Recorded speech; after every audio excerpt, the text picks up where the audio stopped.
안녕하세요. 얼마 전에 허세와 편견에 찌들어 있는 손윗동서들의 코를 납작하게 눌러주고 움츠러들었던 어깨를 당당하게 펴고 사는 구독자 인사드립니다. 생각만 해도 고소한 이 얘기를 어디다 자랑할까 고민도 안 했다니까요. 요즘 제 삶의 활력소가 되어주는 톡톡 사연을 제보해야겠다고 헐레벌떡 뛰어왔어요. 제가 한동안 일을 쭉 쉬다가 다시 출근 일이 결정되고 며칠 후면 다시 출근을 시작해야 하거든요. 이제 출근을 하고 나면 오며 가며 알림 설정 해놓은 사연을 들을 시간밖에 없고 이렇게 제 사연을 제보할 여유는 없겠다 싶어서 얼마 남지 않은 자유시간 바짝 투자해서 사연을 한번 전해볼까 합니다. 무더운 여름 속까지 끓지 않고 시원하게 뚫을 수 있는 그런 사연이 되었으면 좋겠네요. 솜씨는 없어도 성우님께서 잘 전해주세요. 어떻게 보면 톡톡 사연 제보하는 단골 얘기 중 하나인 것 같아요. 첫인상만 가지고 혹은 입고 다니는 옷, 들고 다니는 가방, 타고 다니는 차, 아파트 같은 겉모습을 가지고 또 학벌을 가지고 그 사람을 평가하고 은근히 차별하는 사람들이요. 그런데 전 이 사람들 나쁘다고 생각하지 않아요. 인터넷이라 얼굴을 드러내지 않고 얘기할 수 있으니까 솔직히 말씀드려서 그런 외적인 것들로 사람을 판단하는 것이 인간의 기본적인 본능이라고 생각해요. 초면이라면 겉모습만이 그 사람이 어떤 사람인지 추측할 수 있는 유일한 단서가 될 테니까요. 그런데 그 사람을 겪어보고 나서도 평가의 기준이 그런 것들이 된다면 전 그건 정말 반성해야 한다고 생각해요. 먼 눈에는 뭐만 보이고 내가 아는 만큼만 보인다고 그 사람이 내가 모르는 곳에서 어떤 노력을 하고 또 어떤 성과를 이루었을지 알고 계속 그걸로만 사람을 판단하나요? 요즘에는 집을 돼지우리처럼 해놓고 어디 나갈 때는 나만 쏙 나와서 번지르르하게 차려입고 다니는 사람도 있고 고등학교만 졸업해도 집이 부자거나 자기가 좋아하는 일 빠르게 찾아 남들이 입 떡하니 벌리고 부러워할 만한 자산을 가진 사람도 있고요. 내 편견 한꺼풀만 벗겨내면 완전히 다른 사람이 나올 수 있으니 본능적으로 그런 마음이 들더라도 속으로만 생각하고 마는 것이 기본적인 매너라고 생각하거든요. 그리고 오늘은 그런 기본적인 매너조차 장착하지 못한 저희 두 손윗동서에 대한 얘기를 해볼까 합니다. 소위 말해 공부머리라고 하죠. 여러분은 이 공부의 영역이 타고난 거라고 생각하나요? 갈고 닦을 수 있는 거라고 생각하나요? 개천에서 용난다라는 속담을 처음 배웠을 때 저는 은근한 충격을 받기도 했어요.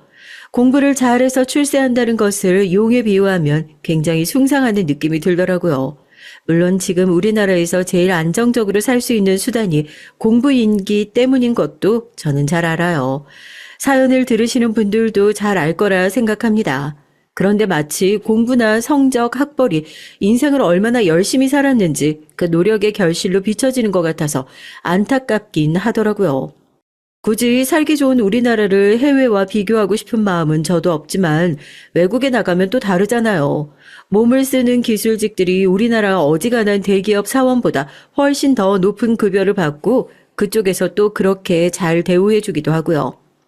그런데 우리나라에서 기술직 한다고 하면 뭐라고 그래요? 대번에 무시하잖아요. 몸 써서 돈을 버는 사람은 무식하다고 폄훼하는 그런 분위기가 없어져야 한다고 생각해요.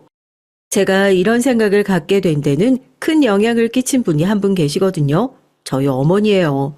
제가 왜 사연 시작부터 이렇게 학벌 가지고 사람 차별하면 안 된다, 땀 흘려 일하는 사람들의 소중함을 알아야 한다, 핏대를 세우고 항변을 토하겠어요. 제가 싫어하는 이런 행동을 누군가 옆에서 꾸준히 했기 때문이 아닐까요? 불행하게도 그런 행동을 하신 분은 저희 어머니입니다. 떼래야 뗄 수 없는 사이 제 가치관을 만들어주셔야 하는 어머니부터 이런 사상에 찌들어 계신 분이었거든요. 저는 아주 당당하게 말할 수 있는 게 공부를 어렵다고 느껴본 적이 없어요. 제가 땀 흘려 일하는 사람들의 소중함을 알아야 한다고 그 얘기를 하면서 또 하나 덧붙여서 열심히 주장하고 다니는 것은 공부머리는 결국 타고나는 것 같다고요.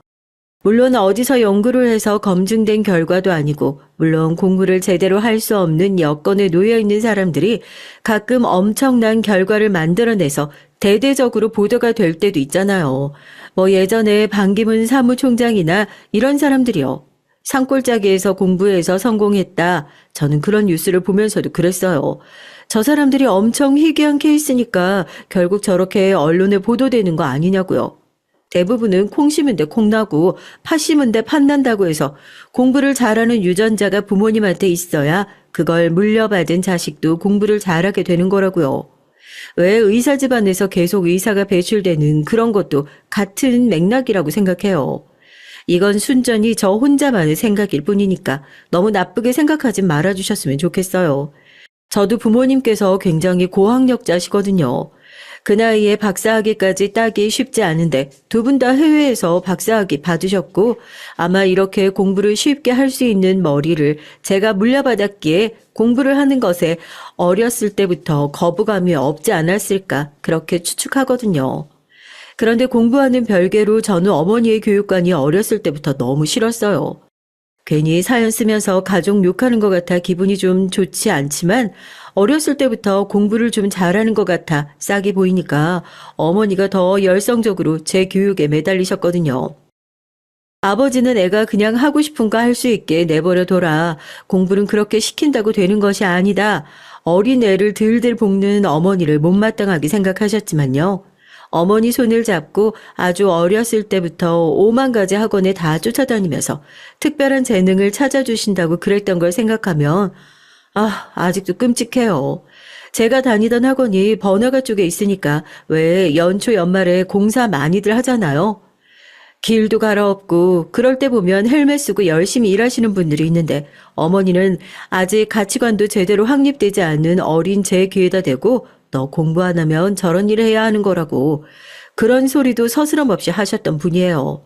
제가 천진난만하게 저 일이 어떠냐고 저렇게 멋진 유니폼도 입고 열심히 일해주시는 분들이 있으니까 우리가 이렇게 좋은 거리에서 사는 거 아니냐고 그러면 어머니는 금세 무서운 표정을 하고 제 등을 막 때리시면서 저런 일은 공부 안 하고 불성실한 사람이나 하는 거라고 막 혼내셨어요. 제가 조금 더 나이가 먹고 나서 어머니가 하셨던 그 얘기들이 얼마나 무례한 언행이었는지 알게 되고 누구보다 더 학벌과 외관으로 사람을 판단하고 폄훼하는 어머니가 오히려 창피하고 싫기도 했습니다. 제가 한 번도 공부를 하는 게 힘들지 않았다고 했잖아요. 단순히 공부가 쉬웠다기보단 남들만큼 치열하게 하는 것 같지 않은데 늘 전교 1등을 유지할 수 있었죠. 오히려 공부보다 더 힘들었던 건 어머니의 등살이었어요. 늘 전교 1등을 하던 제가 딱 한 번 중학생 때 전교 100등 밖으로 밀려났을 때가 있거든요. 아마 그때가 어머니와의 관계가 최악으로 치달았을 때였던 것 같아요. 어머니는 만족을 모르시는 분이었거든요. 전교 1등을 했는데도 혼난다는 게 참 이상하죠.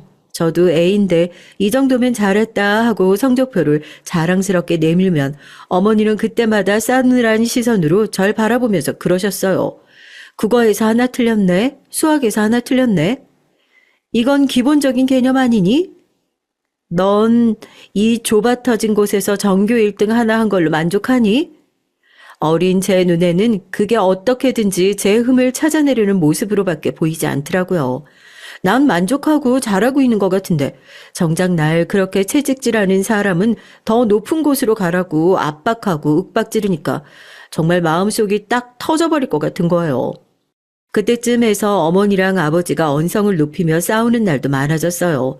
원인은 저 때문이었죠. 아버지는 굳이 애한테까지 그럴 필요 있냐. 자기가 하고 싶을 때 하고 1등 아니어도 좋으니까 애 숨 좀 쉬게 놔두라고 하고. 그러면 어머니는 아버지에게 그렇게 물러터진 성격이니까 애가 더 높은 데를 꿈꿀 생각조차 하지 않는 거라고. 이게 다 당신 탓이라고 소리를 지르는 거예요. 저 때문에 두 분이 맨날 집에서 싸우는 소리를 들을 때마다 mp3를 귀에다 딱 꽂고 노래를 크게 틀어놓고 베개에 얼굴을 파묻고 소리를 질렀어요. 너무 답답해서요. 어머니는 왜 저렇게 만족을 모르시고 나한테 집착을 할까? 이게 다 내가 공부를 열심히 잘한 탓이다. 생각이 거기로 흘러가고 차라리 내가 애초부터 공부를 못했더라면 이런 일이 없지 않을까 싶어서 중학교 3년, 어쩌면 고등학교 진학을 앞둔 중요한 시기에 시험지를 받자마자 무작위로 답안지에 마킹을 하고 엎드려서 잠들어 버렸어요. 학교가 발칵 뒤집어졌죠. 항상 전교 1등을 하던 애가 갑자기 전교 100등 밖에서도 찾기 힘들어져 버리니까 교무실의 선생님들께서 혹시 채점이 잘못됐나 싶어 몇 번이나 재확인을 하는 웃지 못할 일도 벌어졌었답니다. 가장 뒤집어진 건 저희 어머니셨죠. 아마 학교에서 연락이 이미 간 모양인지 집으로 돌아가니까 얼마나 화가 나셨는지 얼굴이 새빨개지셔서는 화를 주체하지 못하는 듯 손을 부들부들 떨며 거실에 저를 앉히셨습니다. 어느 정도 예상했던 상황이라 저도 말없이 거실에 꿇어앉으니까 화를 가라앉히는 듯 머리를 몇 번이나 쓸어 넘기더니 바닥에 내려놓은 회초리를 들고 저에게 벽을 짚고 똑바로 서라고 하시더라고요. 그날은 다시 기억하기도 싫네요. 꽤나 두꺼운 회초리가 끊어질 때까지 그렇게 맞았어요. 태어나서 누군가에게 그렇게 맞아본 것도 처음이었고 종아리가 퉁퉁 붓고 빨갛게 피가 배어나올 때쯤 회초리가 끊어지고 분이 안 풀렸는지 끊어진 회초리를 집어 던지면서 네가 어떻게 나한테 그럴 수 있냐고 소리를 지르는 순간에 아버지가 집으로 돌아오셨습니다. 얼마나 처참하셨겠어요. 당신 이게 뭐하는 짓이야? 미쳤어? 당신 지금 정상 아니야. 제정신 아니라고. 지금 애 꼴 좀 봐. 아무리 마음에 안 드는 게 있어도 말로 하면 되잖아. 당신이 맨날 그렇게 물러터지니까 애가 이 모양 이 꼴인 거 아니야. 왜 내 애를 망쳐? 당신이 뭔데 내 애를 망치냐고. 내가 어떻게 만들어 놓은 걸작인데 왜 내가 만든 작품에 당신이 똥물을 끼얹는 건데? 그때 알았습니다. 저에 대한 광적인 집착, 어머니가 지금 제정신이 아니구나 하는 것을요. 그동안 얼마나 저를 당신의 소유물로 보고 있었는지 그때 알게 됐어요. 그 일이 계기가 되어 저희 부모님은 이혼을 하셨습니다. 아버지 역시 어머니와 광증에 대해 어느 정도 알고 계신 상태였고 더 이상 두 분이서 함께 사시는 것이 저한테 해가 될 수도 있겠다 그렇게 판단을 하신 모양이더라고요. 어머니는 끝까지 제 양육권은 본인이 가져가야 된다 주장하셨지만 아버지는 미리 준비를 해두신 덕에 학대의 정황으로 제가 어머니와 함께하는 일은 막아주셨습니다. 그동안 어머니의 그늘 안에서 너무 오랫동안 갇혀 지낸 탓인지 처음에는 저에게 주어진 자유가 어색하기만 했어요. 아버지는 공부하기 싫으면 하지 않아도 되고 제가 원한다면 무엇이든 해도 된다고 말씀해 주셨죠. 사실 두 분이 이혼까지 하고 난 이후에는 저도 정상적인 생활을 하는데 어려움이 있었던 것 같아요. 겨우 중학생이었고 부모님이 이혼한 이유가 순전히 나 때문인 것 같아서 괴롭기도 했고요. 집이라는 공간이 편하게 느껴지지가 않는 거예요. 언제 어디서든 어머니가 튀어나와서 제대로 공부를 하지 않냐면서 호통을 치실 것 같고 그렇게 불안해하는 모습을 보면서 아버지는 다니시던 회사에 해외 지사로 발령을 내달라 요청을 하셨고 저도 그렇게 미국 유학길로 오르게 됐습니다. 환경이 바뀌고 누구 하나 제가 어떤 모습으로 있는지 신경 쓰지 않는 그 낯선 땅에서 전 반대로 무엇과도 맞바꿀 수 없는 심리적 안정을 찾아가고 있었어요. 성적은 다시 잡혀가기 시작했고 다니던 사립학교에서도 최우수 성적상을 계속해서 받을 정도였죠. 지금 생각해봐도 아버지한테 너무 감사해요. 제가 괜찮아지는 것을 위해서 생활을 바꿔주신 거니까요. 안정된 건 제 마음뿐이 아니었습니다. 오히려 아버지 밑에서 자유로운 분위기 속에서 성적 역시 한국에 있을 때보다 훨씬 좋아졌어요. 제가 다니던 사립학교가 미국 내에서도 교육열이 굉장히 치열한 곳에 있었고 소위 말하는 아이비리그에 입학을 위해서 브로커들을 쓴다는 얘기도 돌았었죠. 그 사이에서 동양인이 브로커도 없이 당당히 하버드 대학에 합격하게 됐습니다. 물론 성적 순위로 봤을 때 하버드보다 더 좋은 학교들도 많았지만 저한테는 그 하버드 대학이라는 곳이 꽤나 상징적인 의미였거든요. 세계를 무대로 하는 인재가 될 수 있다는 공간. 거기서 저도 제 인생을 다시 한번 새롭게 시작해보고 싶었습니다. 학교를 다닐 때는 크게 힘들 게 없었는데요. 오히려 학교를 졸업하고 나서 회사에 취업을 한 이후로 힘들었던 것 같아요. 졸업을 하고 실리콘밸리에 있는 유명 IT 기업에 전환 인턴으로 들어가게 됐어요. 짧게는 한 달, 길게는 6개월까지 업무 태도나 같이 일하는 동료들과의 팀워크를 확인하고 정규직으로 전환될 수 있는 기회였죠. 여기서는 사실 정규직이라는 개념이 크게 없지만요. 아마 뉴스를 보신 분들도 있으실걸요. 미국에 비하면 한국이 해고 통보는 정말 신사적이고 매너 있는 것 같아요. 전 실제로 그 장면들을 봤었으니까요. 아침에 출근을 했는데 옆에서 출입증을 찍고 들어가려는 직원한테 경고음이 울려요.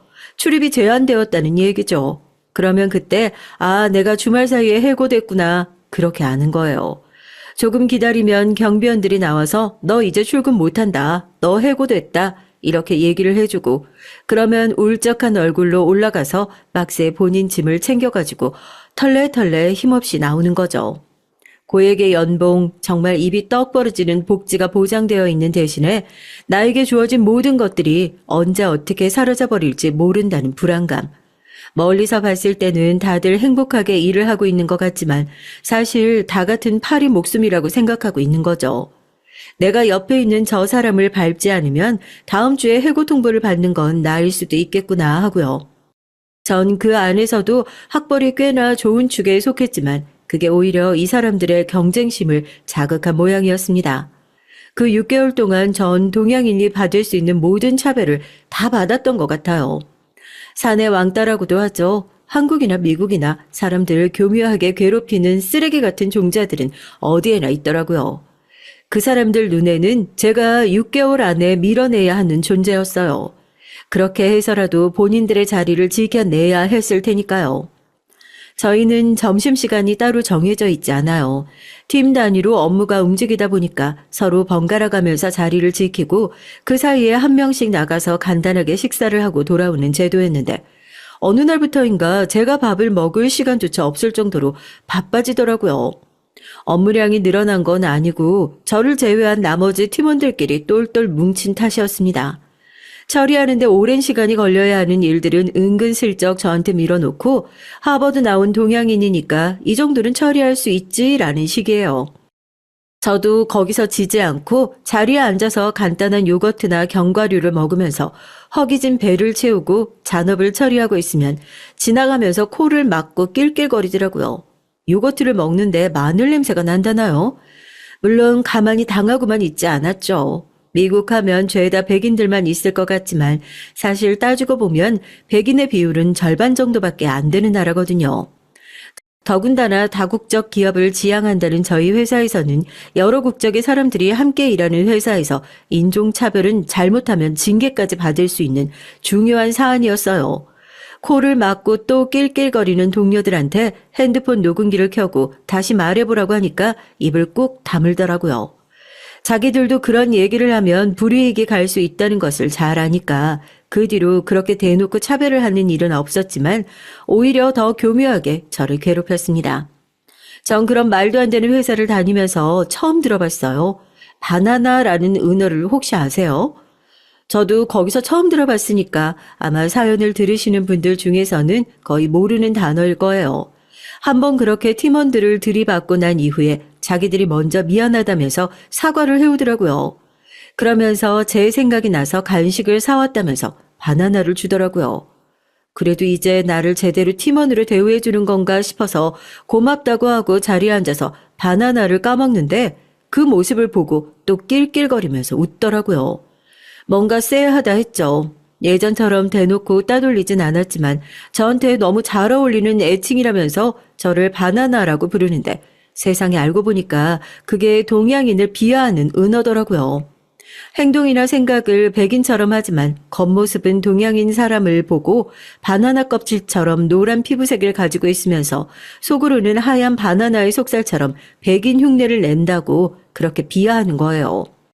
우리나라 말로 하면 검은 머리 외국인? 이게 대놓고 인종차별적인 단어에 들어가는 건 아니지만 분명히 자기들 나라에서 미국인인 척 흉내를 내는 동양인이라고 비꼬는 말이죠. 전 그 단어 뜻도 모르고 팀원들이 저를 드디어 인정해주기 시작했다고 좋아했었는데 회사에서 청소를 하시는 중국인 아주머니께서 저를 불러서 그러시더라고요. 바나나 뜻은 아냐고요. 걔네 너 지금 비꼬고 놀리는 거라고요. 그 얘기를 듣는데 머리가 띵 하더라고요. 난 정말 이 그룹에서 인정받지 못하는 존재구나 하고요. 중요한 회의 일정을 저한테만 공유해주지 않는다거나 팀 업무에서 은근슬쩍 저를 배제하는 식으로 괴롭힘은 날이 갈수록 더 심해졌습니다. 잘못을 한 사람이 분명하니까 들이받고 나오면 되지 않냐 하시는 분들도 있겠지만 이거 안 당해본 사람은 몰라요. 아침에 일어나서 출근을 해야 된다는 생각에 차라리 차이라도 치어서 좀 쉬었으면 좋겠다는 생각까지 들더라니까요. 내가 아무리 열심히 일을 하고 업무적으로 인정받으려고 해도 이미 그룹에서 떨어져 나온 사람에게는 그것조차 쉽지 않은 일이더라고요. 더군다나 회사에서는 주기적으로 팀원들이 서로를 평가하고 그 결과가 정규직 전환에 반영되는 제도를 운영하고 있었는데 이미 그런 식으로 따돌림 받은 제가 아무리 업무에 지대한 공을 세웠어도 그걸 제대로 인정받을 수 있었겠어요. 항상 평가에서는 최하위 점수를 맞고 상사에게 불려가 이런 성적으로는 정규직으로 전환되기 어려울 것 같다는 얘기를 듣는데 거기다 대고 제가 이렇게 괴롭힘을 당하고 있다는 그런 얘기를 한마디도 못했어요. 그때는 더 이상 미움받고 싶지 않다는 생각으로 머릿속이 가득 차 있었던 것 같아요. 결국 저는 그 6개월을 다 채우지 못하고 자진해서 사직서를 제출하게 됐습니다. 얼마 되지도 않는 짐을 싸들고 엘리베이터 앞에 섰는데 누구 하나 배웅 나와주는 사람 없는 현실이 참 비참하고 고되더라고요. 제가 회사를 관두게 되었다는 소식을 들은 아버지께서는 별 말씀을 하지 않았어요. 방에 틀어박혀서 아무 말도 하지 않는 저를 보면서 옛날 생각이 나셨던 것 같아요. 회사는 다니지 않아도 좋으니까 밖에 나가서 사람들을 만나고 커뮤니케이션, 소통하는 능력을 좀 키웠으면 좋겠다고 넌지시 말씀을 하시더라고요. 그렇게 아버지의 추천을 받아서 나가게 된 한인 모임에서 만났던 게 남편이었습니다. 오랜만에 한국인들을 만나서 대화하고 이 낯선 도시에서 처음으로 이해받는 느낌이 드니까 아버지 말대로 나와서 사람들이랑 어울려 보길 잘한 것 같더라고요. 한인 사회가 안정감을 주고 좋긴 하지만 워낙 좁아서 그런지 무슨 얘기가 나오면 굉장히 빨리 돌더라고요. 좋은 얘기든 나쁜 얘기든요. 사람들이 그렇게 무리를 지어서 나에 대한 얘기를 함부로 하는 것에 완전히 질려버린 상태여서 괜히 저에 대한 얘기를 많이 하고 싶지 않다 싶었어요. 좋은 학벌과 직장을 가졌었는데 그때는 그게 저한테 꼭 모종의 컴플렉스처럼 느껴졌었거든요. 괜히 얘기를 했다가 회사에 있던 사람들처럼 트집을 잡아서 안 좋은 소문이 들을까 걱정이 되기도 하고 그럴 바엔 그냥 입을 다물자 생각했죠. 처음엔 그 모임 안에서도 잘 적응하지 못했는데 그때 도움을 많이 주었던 게 남편이에요. 모든 지식이 빠삭하고 워낙 적응력이 좋아서 태어났을 때부터 미국에서 살았던 교포 출신인가 했는데 박사학위 취득을 위해서 잠시 미국에 들어온 거라고 하더라고요. 제가 공부했던 분야이기도 하고 유난히 남편하고는 어떤 대화를 해도 막힘없이 술술 된다고 해야 하나요? 집신도 다 짝이 있다더니 그 말이 맞나 봐요. 그렇게 사람 상대하는데 어려움도 느끼지 않고 마냥 사교성이 좋은 사람이라고 생각했는데 가족 얘기만 나오면 눈에 띄게 어두워지고 얘기를 피하려는 게 보여서 저 사람도 가족에 대한 안 좋은 기억이 있나 보다 생각했었어요. 저도 상처가 있는 마당에 굳이 궁금하다고 남의 상처 후벼파고 싶지도 않지만 그 사람이 좋아지게 되면 자연스럽게 관심이 가는 것도 당연하잖아요. 대체 무슨 사연이 있어서 매번 저러는지 좀 궁금해지기 시작하더라고요. 그때는 서로 사귀자는 얘기도 안 했지만 자연스럽게 남편의 일정이 끝나고 나면 데이트를 하는 관계였는데 보기로 했던 연극이 갑자기 취소가 되는 날이 있었어요. 시간이 붕 떠서 뭘 하면 좋을까 차에서 얘기를 하고 있다가 제가 먼저 말을 꺼냈죠. 혹시 가족이랑 뭐 문제 있냐고요. 망설이는 남편에게 저도 제가 미국에 오게 된 사연을 솔직하게 얘기했어요. 얘기를 들으면서 깜짝 놀라더라고요. 저한테도 그런 아픔이 있었을 줄 몰랐다고요. 그러면서 자연스럽게 서로 살아왔던 얘기를 털어놓게 됐습니다. 남편도 저만큼이나 힘든 사연을 갖고 있더라고요. 위로 형이 2분 계세요. 전 어렸을 때부터 형들한테 치여가면서 자라서 가족에 대한 애정이 별로 없어요. 보시면 알겠지만 큰 욕심이 없거든요. 그런데 저희 형들은 뭔가 저를 밟아야 하는 경쟁 상대로 보는 모양이에요. 제가 뭔가 잘하는 게 있어서 부모님이 칭찬을 해주시면 형들이 다음 날부터 저보고 그거 절대 하지 말라고, 그거 하면 죽도록 패버리겠다고 얘기를 하고 본인들이 대신 하는 거예요. 공부든 체육이든 뭐가 됐든요. 부모님한테 그래도 막내보다 형들이 낫네라는 소리를 듣는 게 평생의 훈장인 사람들이죠.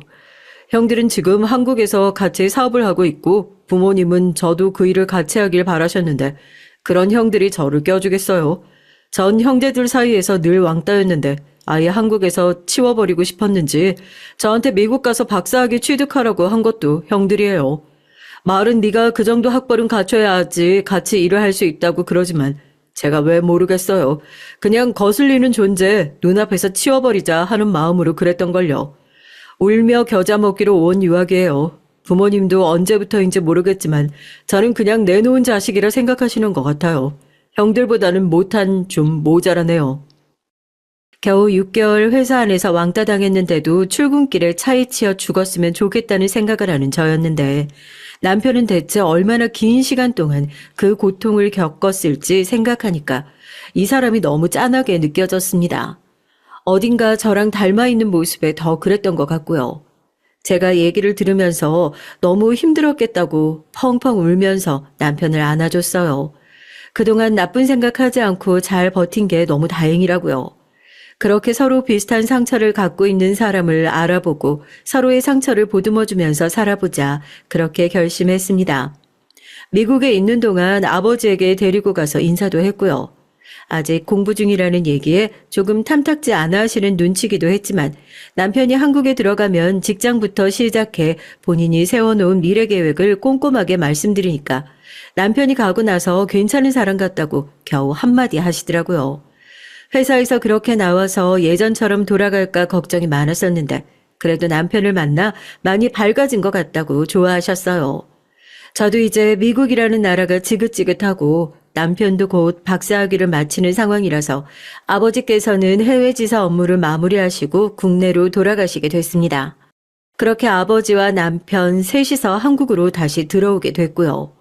한국에 들어오고 난 이후로는 다시 취업을 하려고 이것저것 준비해봤지만 오히려 회사에서는 지나치게 높은 제 스펙을 부담스러워하면서 한 번도 겪어보지 못한 낙방의 쓴맛도 맛보아야 했습니다. 그래도 전처럼 왜 나는 안 될까 하고 낙담하지 않았던 건 힘들 때마다 옆에서 든든하게 지켜주었던 남편이 있어서가 아닌가 싶어요. 하염없이 취업 준비만 하다가는 결혼은커녕 이도저도 못할 것 같은 상황이 올까 싶어 그때 조금 빠르게 결혼 준비를 하게 됐어요. 직장도 없고 시부모님께는 학력도 밝히지 않아서 결혼을 쉽게 허락해 주시지 않을 거라고 생각했는데 생각보다 아무런 반대가 없어서 당황하기도 했고요. 남편 말로는 워낙 본인한테 관심이 없으신 분들이기도 하고 또 저희 아버지 직장이 괜찮은 것도 한몫했을 거라고 하더라고요. 실제로 인사를 갔을 때 제 얘기보다는 아버지나 아버지 직장에 관한 얘기들을 더 많이 물어보신 것으로 봐서 영 틀린 소리는 아니다 싶어요.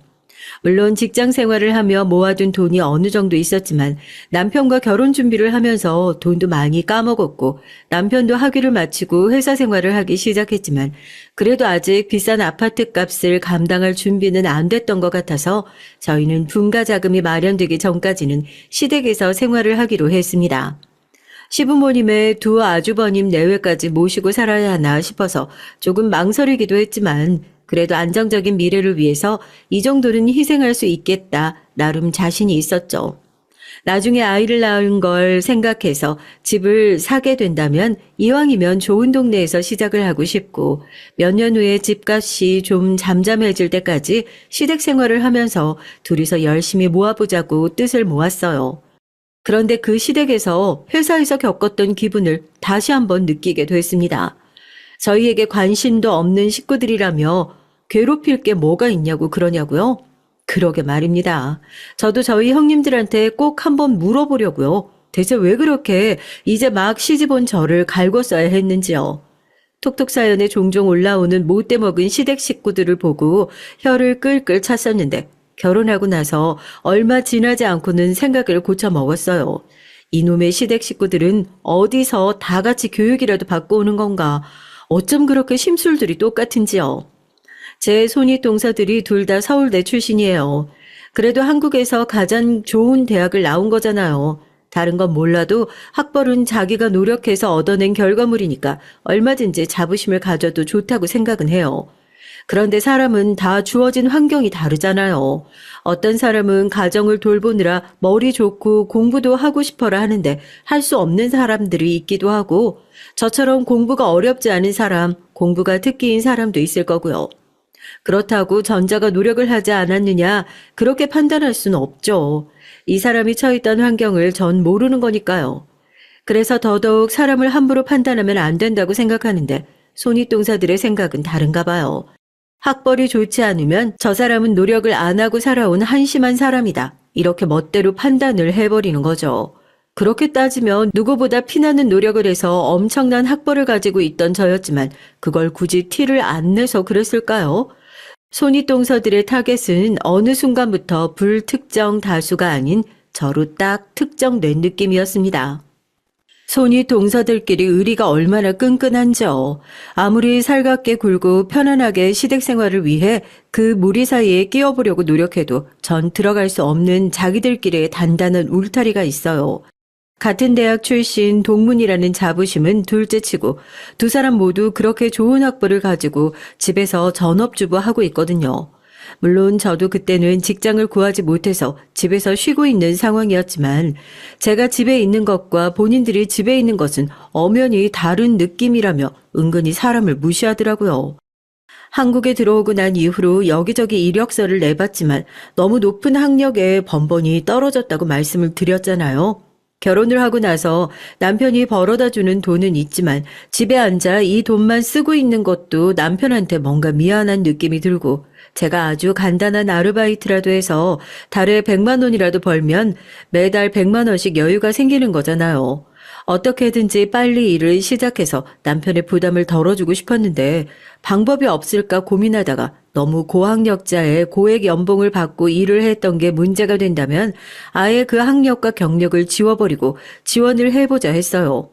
정말 웃긴 게요. 하버드 대학교 나왔다고 이력서에 써놨을 때는 연락 한 통 없던 곳이었는데 오히려 고졸 취업 전형 경력 단절 여성 전형으로 지원을 하니 보란 듯이 연락이 오는데, 학벌을 중요시하는 나라에서 대체 이 학벌이라는 게 얼마나 부질없는 명함인지 다시 한번 느꼈었다니까요.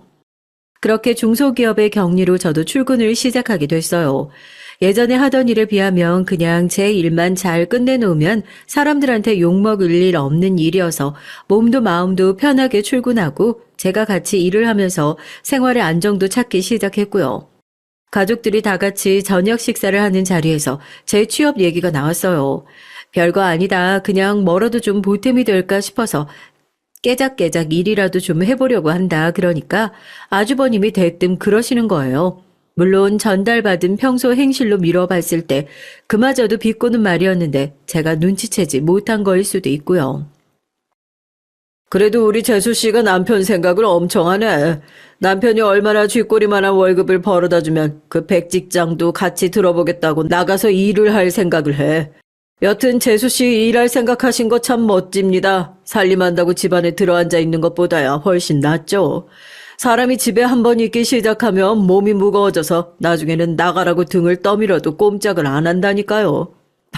이 사람 봐요. 그렇게 좋은 대학 나왔다고 뻔질나게 자랑하면 뭐하냐고요. 결국 살림하고 있는데. 크게 버는 것도 아닌데요, 뭐. 그리고 살림도 제대로 하려 치면 그것만큼 어려운 게 없어요. 저도 해봐서 알잖아요. 저야 뭐 그것도 제대로 못해서 결국 나가서 일하는 건데요. 농담처럼 얘기했지만 그 정도 눈치 엿바꿔 먹은 저도 바로 알아들을 수 있었죠. 집에서 살림을 하고 있는 두 손윗동서를 은근히 무시하는 말투였어요. 아주버님들이 그러세요. 남편이랑 비교하면 이렇게 가부장적인 형들 밑에 어떻게 남편처럼 가정적인 사람이 동생으로 나왔는지 믿겨지지 않을 정도였죠. 두 분이서 사업을 하시니까 아무래도 벌이가 꽤 크시잖아요. 손윗동서들도 원래 일을 하고 있었는데 그깟 푼돈 벌어봤자 얼마나 버냐면서 그렇게밖에 나가서 푼돈을 벌어올 시간에 집에서 살림이나 제대로 하고 애나 잘 돌보라고 처음에는 그렇게 아주버님들이 먼저 형님들을 집에 들어앉히셨대요. 이게 여자분들은 아마 다 공감하실 거예요. 직장 커리어도 끊기지 않고 계속 쌓아야 뭐 나중에 다른 곳으로 직장을 옮긴다고 하더라도 어려움이 없지. 중간에 경력이 끊기면 다시 사회로 복귀하기가 굉장히 어렵거든요. 한때 서울대까지 나와서 잘 나가는 두 형님들은 그렇게 집에서 살림이나 하는 사람들로 전락하게 됐고, 아주버님들도 자기들이 집에서 살림을 하라고 앉혀놓을 땐 언제고 은근히 내가 벌어놓은 돈만 쓰는 팔자 좋은 사람이라면서 무시하는 모습을 보이는데 제가 다 마음이 안 좋더라고요. 저는 그렇게 형님들의 사정을 참 안타깝게 생각하는데 형님들의 화살은 애꿎은 관역으로 향하게 됐습니다. 뭐 그 속내는 다 알 수 없지만 전 그렇게 생각해요.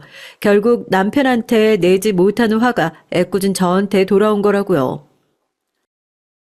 취업한다고 의기양양해 하길래 얼마나 좋은 회사 붙었나 했더니 하긴 동서 입장에서는 이런 것도 감지덕지하긴 하겠다. 그치? 이왕 시작하기로 한 거 열심히 해봐. 그래도 동서는 얼마나 좋아. 집안에 배운 사람이 둘이나 있으니까 어렵고 답답한 거 있으면 편하게 물어볼 수도 있어서 원래 멍청한 사람들끼리 머리 맞대봤자 멍청한 답밖에 안 나오는 거 알지, 동서? 아니, 동서 내가 뭐 멍청하다 이런 소리는 아니고 말이 그렇다는 거니까 괜한 오해 마라. 사람들이 다 같이 있는 식사 자리에서 남편에게 모욕을 당했다는 것이 분한지 누가 봐도 화가 끓어오른 얼굴로 저한테 그러시는데 전 진짜 가만히 있다가 뺨이라도 한 대 맞은 느낌이 들더라고요.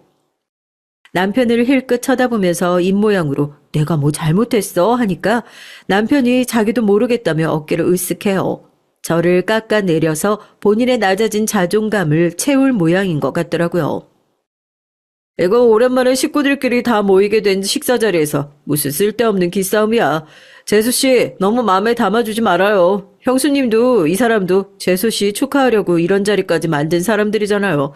당신 그러지 말고 이번에 형수님이랑 미국 여행 간다고 하지 않았어?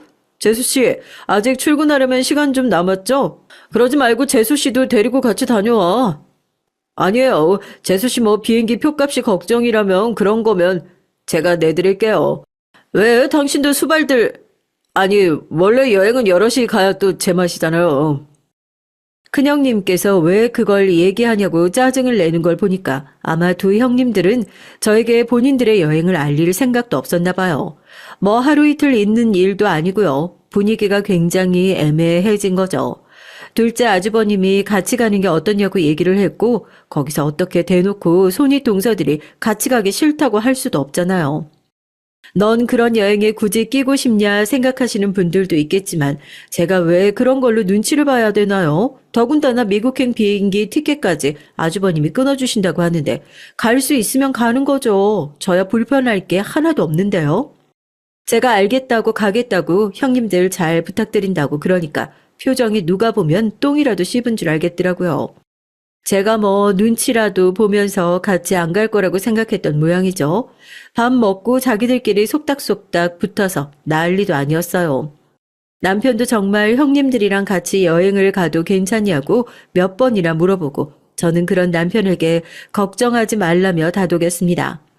오랜만에 옛날 생각도 나고 좋을 것 같아서 정말 속 없는 소리지만 어쩐지 들뜨기까지 하더라니까요. 그렇게 16박 17일의 미국 여행이 시작됐습니다. 어느 정도 예상은 했지만 막상 같이 여행을 다니기 시작하니까 제가 대체 무슨 역할로 여기 왔는지 싶더라고요. 서울대를 나왔다는 형님들은 회화에는 영 약한 모양인지 곤란한 상황이 될 때마다 네가 가서 얘기하고 오라고 등을 떠밀었어요. 오기 전까지는 큰형님이 미국은 자기 고향이나 다름없다면서 그렇게 설레발을 치셨는데 막상 공항에 도착하고 나서 미리 예약한 렌트카에 문제가 생기니까 핸드폰 번역기를 켜고 땀을 뻘뻘 흘리면서 난처해 하더라고요. 누가 본인 고향에서 저렇게 긴장을 한대요. 속으로 형님들이 나보다 못한 것도 있구나 하고 고소하기도 했어요. 동서, 뭘 멀뚱멀뚱 서서 구경만 하고 있어? 동서가 가서 해결하고 와야지. 그럼 우리들이 이렇게 하나부터 열까지 다 신경 써야겠어. 가서 뭐가 잘못됐는지 번역기를 돌리든 손발짓을 하든 동서가 좀 해결하고 와봐. 자기들끼리 해결을 못할 것 같으니까 제 등을 떠미는데 뒤에서 킬킬거리는 소리가 다 들리더라고요. 자기들끼리 동서는 영어 못하는데 어떻게 저걸 해결하고 오냐면서 가서 망신이나 제대로 당하고 왔으면 좋겠다고 하는데 저 들으라고 그러는 건지 싶더라고요. 막상 가서 물어보니까 별일도 아니에요. 그렇게 자신 있다고 떵떵거리던 큰형님이 다른 날짜로 예약을 해놔서 사정을 얘기하고 예약된 날짜를 바꿔서 겨우 문제를 해결했죠. 자동차 키를 받아들고 온 저를 보고 딱 눈빛이 그래요. 제가 저걸 어떻게 해결했지? 하는 눈이요. 제가 영어 할 줄 안다고는 전혀 생각하지 못했나 봐요. 괜히 운전을 하는데 뒤에다 대고 요즘에는 번역기가 잘 나온다고 영어 하나 못해도 의사소통하는데 어려움이 없다고 하는데 너무 유치해서 사람이 우스워 보이는 거 있죠? 동서 아까 봤어? 막내 동서가 거기서 땀 뻘뻘 흘리고 있는 거. 다음부터는 그런 거 있으면 내가 할 테니까 막내 동서는 시키지 마라. 거기서 진땀 빼고 있는 모습 보는데 내가 형님으로서 너무 안타깝더라고. 동서 괜찮아. 배움이 모자란 게 죄는 아니잖아. 미국 가서 영어 한마디 못하는 사람 데리고 다니는 게 보통 쉬운 일이 아니야. 동서 우리한테 고마워해야 돼.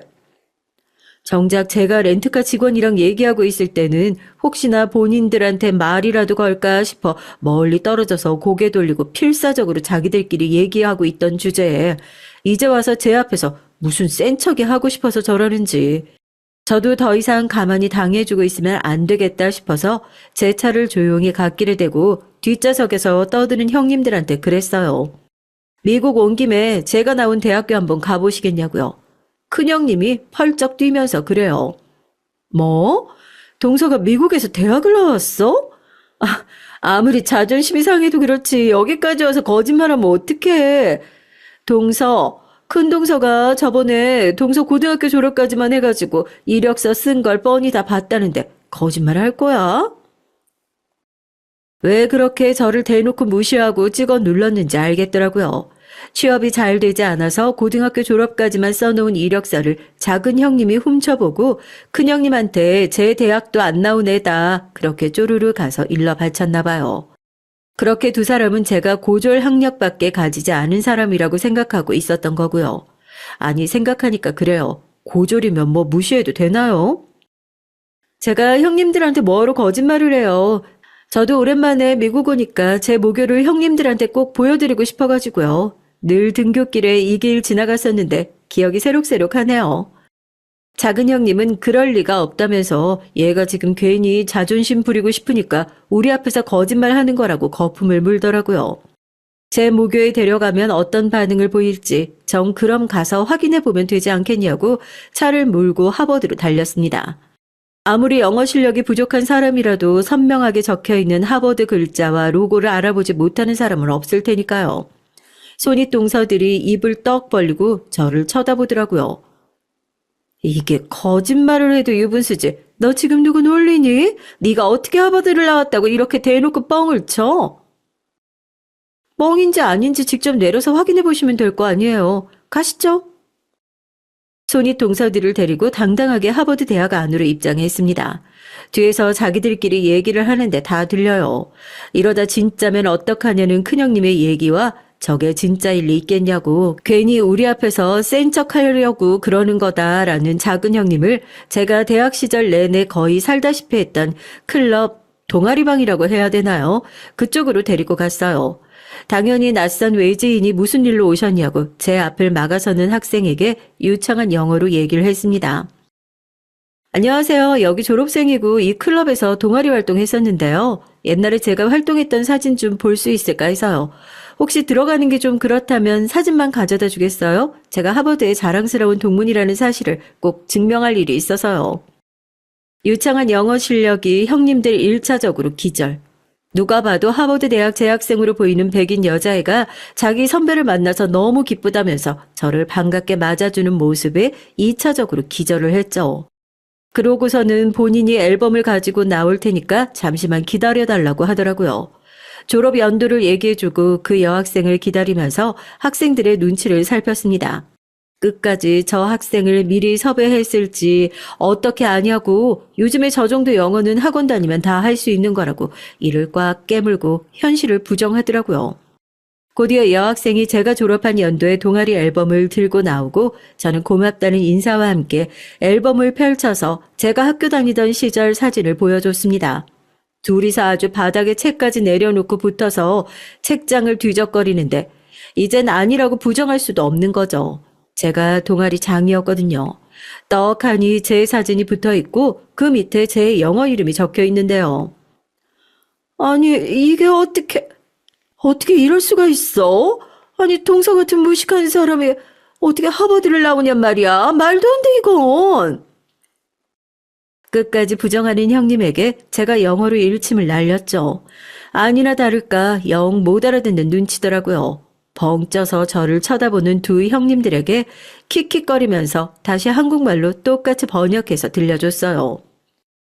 형님, 좋은 학교 나오고 나서도 자랑 한마디 안 하는 제가 무식한 걸까요? 학교에 나왔든 나오지 않았든 인간이 됐으면 다른 사람들을 존중해야 한다 같은 기본적인 개념은 배웠을 텐데 서울대까지 나와놓고 그렇게 뻑하면 사람 무시하는 형님들이 무식한 건가요? 여기 있는 하버드 대학 학생들한테 제 후배들한테 한번 물어볼까요? 누가 무식한 건지? 영어 한마디 못 알아듣고 서울대까지 나온 주제에 집에서 애나 보고 있다고 저도 그렇게 형님들 무시 안 하잖아요. 제가 뭐 형님들을 무시할 줄 몰라서 여태까지 참고 지냈던 건 줄 아세요? 되도 않는 학력으로 뻐길 생각 마세요. 제가 봤을 때 형님들도 그저 좋은 학력 가지고 집구석에 처박혀 있는 뻔한 가정주부일 뿐이니까요. 제 얘기에 한마디 반박도 하지 못하고 얼굴이 새빨개져서 어버버 하는 형님들을 놔두고 자리를 떴습니다. 국제 면허증도 없는 두 사람을 그냥 여기다 떨궈놓고 가버릴까 하다가 저도 속 시원하게 한 방 갈겼으니 이 정도 호의는 베풀어주자 하고 차 안에서 기다리고 있었죠. 곧이어 조용히 뒷좌석에 탄 두 형님이 기어들어가는 목소리로 사과를 하더라고요. 난 동서가 이렇게 좋은 학교 나오고 우리가 얼마나 우스워 보였겠어. 동서 다른 건 아니고 돌아가면 우리 애기 아빠한테 나 영어 못한다는 얘기는 절대 하지 말아줘. 애들 봐야 한다고 영어기라도 좀 틔우고 오라고 남편이 보내준 여행인데 영어 한마디 못했단 사실을 알게 되면 무슨 소리 할지 몰라. 미안해, 동서. 형님은 뭐 하실 말씀 없으세요? 아니, 난 이력서만 보고 깜빡 속았잖아. 아니, 그게 아니라 나도 미안하지. 기어 들어가는 목소리로 사과를 하는 두 손윗동서들과의 즐거운 미국 여행이 그렇게 끝났습니다. 저도 이제는 학교를 괜히 숨기는 것도 의미가 있나 싶어서 가족들한테 제 학력과 경력들을 공개했고 또 한 번 집안이 난리가 났었어요. 지금은 어떠냐고요? 두 형님들 자기 애들 영어 에세이 좀 봐줄 수 있냐면서 매일같이 선물 들고 애 손잡고 저희 집으로 찾아오고 있어요. 이런 식으로 학력을 휘두를 생각은 전혀 없었지만 뻔뻔한 형님들의 코를 납작하게 밟아줘서 저도 속이 다 시원하네요. 안녕하세요. 이 사연을 쓸까 말까 고민 많이 했는데 주변 사람들이 이 얘기를 듣고 꼭 제보해야 한다면서 더 난리를 치는 바람에 이렇게 저도 글이라는 걸 써보게 됐습니다. 전 청주에 살고 있는 40대 여성이고요. 얼마 전 제게 일어난 그야말로 기적 같은 일을 말씀드리고 싶어서 펜을 들었어요. 사실 아직까지도 저는 이 일이 얼떨떨하게 느껴지고 믿기지 않기도 하는데요. 그럼에도 제 얘기를 들으실 여러분들께서 따뜻함을 느끼시고 세상이 그래도 살만하다는 좋은 에너지를 얻어가셨으면 해서 작성해 봅니다. 전 사실 어린 시절부터 비관적이라면 꽤나 비관적인 아이였어요. 뭐랄까요, 같은 일이라도 긍정적인 면을 보는 분들이 있는 반면 그에 반해 부정적이고 암울한 부분을 예측하는 사람들 있잖아요. 그게 바로 저였죠. 그건 어렸을 적부터 그랬는데 아마도 저희 엄마에게 영향을 많이 받은 듯 싶습니다. 암울한 과거지만 어렸을 적 어머니는 알코올 중독자이셨고 절 잉태하신 가운데서도 술을 입에 대신 분이었다고 들었어요. 아버진 그런 어머니를 두고 어미 될 자격도 없는 게 애를 낳아 집안을 말아먹는다고 손가락질을 하곤 했고요. 그도 아니면 물건을 던지던가요. 저희 아버지는 피구왕이셨습니다. 피구를 잘한다는 뜻이 아니고 물건 집어던지는 걸 공처럼 그렇게 잘 던지셨단 말이에요. 저나 엄마를 향해 혹은 자신의 어머니, 저의 친할머니를 향해 곧잘 던져대며 새 여자를 지독하게도 괴롭히셨어요. 그 때문에 어머니는 신세한탄을 할 곳으로 저를 찾아 이렇게 말씀하시곤 했죠. 내가 네 아빠 때문에 돌아버리겠다. 미치겠어. 차라리 이렇게 살 바엔 그냥 어디 강물이라도 가서 죽어버리는 게 낫겠다. 너도 죽고 나도 죽자. 어린 너 두고 내가 어떻게 혼자 가겠니, 어? 엄마 무서워. 왜 그런 말을 하는 거야? 실제로 어머니는 어린 저를 데리고 강가에 자주 끌고 가시기도 했어요. 강가 앞에 선 위태로운 어머니의 모습은 그야말로 저에게 어머니를 잃을지도 모른다는 공포를 가득 안겨주곤 했습니다. 술병을 든 채 흔들리는 어머님의 몸이 언제고 곧 강가로 떨어질 것만 같아 불안했죠. 그래서인지 제 어린 시절은 친구들과의 추억이나 공부에 관한 기억이 아닌 어머니를 잃을까 불안했던 경험과 아버지로부터 당한 물리적인 행위들, 그로 인한 수치심으로 가득 채워져 있었어요. 엄마, 정말 미안한데 나 이제 엄마를 벗어나고 싶어. 엄마랑 있으면 나도 망가질 것 같아. 이렇게 엄마 두고 가는 거 배신인 거 아는데 나 엄마 배신해서라도 그냥 혼자서라도 잘 살래, 엄마. 나 붙잡지 마. 알았지? 그래, 잘 가라, 우리 딸. 너 좋아하는 서울 가서 엄마한테도 아빠한테도 그리고 할머니한테도 연락하지 말고 그냥 너 혼자 잘 살아. 나중에 결혼할 때는 한번 연락 주고. 몸 조심하고 차 조심하고. 눈물 지으며 어머니를 떠나온 그 순간은 지금 생각해도 먹먹합니다. 사실 어머니는 자신의 아버지, 저의 외할아버지 아래에서도 가학적인 행위들을 당해오셨어요. 꽃다운 나이엔 여자를 함부로 대하는 아버지까지 만나 인생의 기쁨이라곤 단 하나도 누리지 못했고요. 그렇게 겨우겨우 목숨줄을 연명하셨죠. 하지만 자아가 생기고 나 역시 다른 사람들처럼 평범하게 살아가기 위해선 어머니를 배반하고 그 집을 떠나야 한다는 것이 제 결론이었습니다. 단 한순간도 행복하신 적 없는 불쌍한 우리 엄마.